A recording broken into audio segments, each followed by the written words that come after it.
Hey, what's up, people? Woo! This is John Astrab. Thanks for tuning into my channel.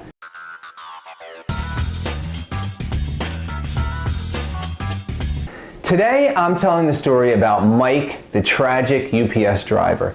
I had this guy, Mike, coincidentally, his name is Mike. He was my UPS driver. Great guy, upbeat, always in a good mood. He would go out of his way for you. If you were, I sell a lot of FBA. I ship a lot of stuff eBay and Amazon. And if you had packages that had to go out and he got there a little early, whatever, he would wait and bullshit with you.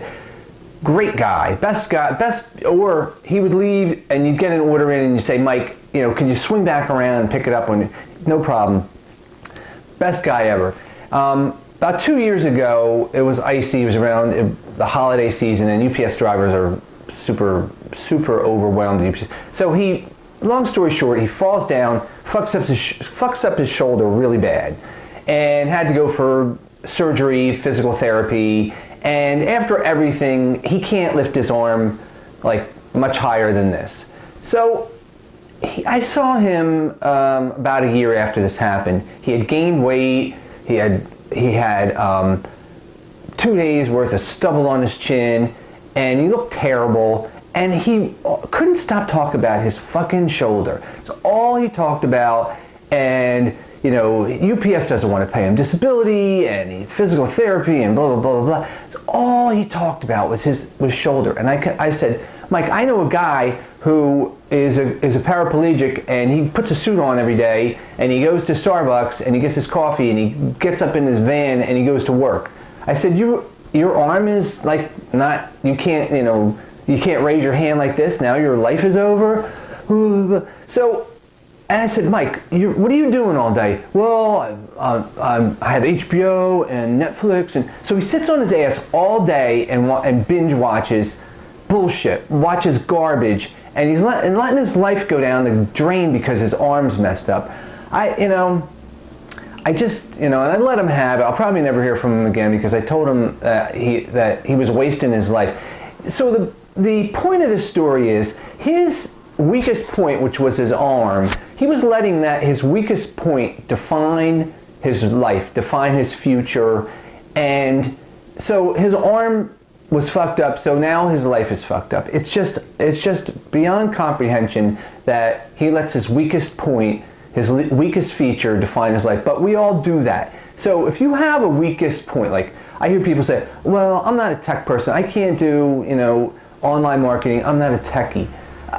That's your weakest point. Well, you have to break through that. It's not hard to learn. People are they feel stupid. You don't know how to do something, and at first you feel like this. I felt, how stupid I felt. I'm stupid, but you know how stupid I felt the first time in front of you. You feel like it. You feel weird. You feel stupid.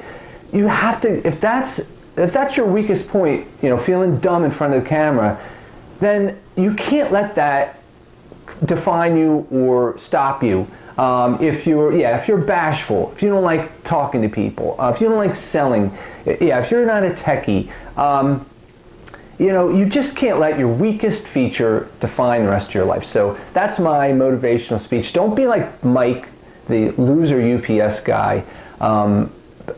Go for your dreams. You have one life. You have to go for it. I mean, you just have to. So that's my speech for today.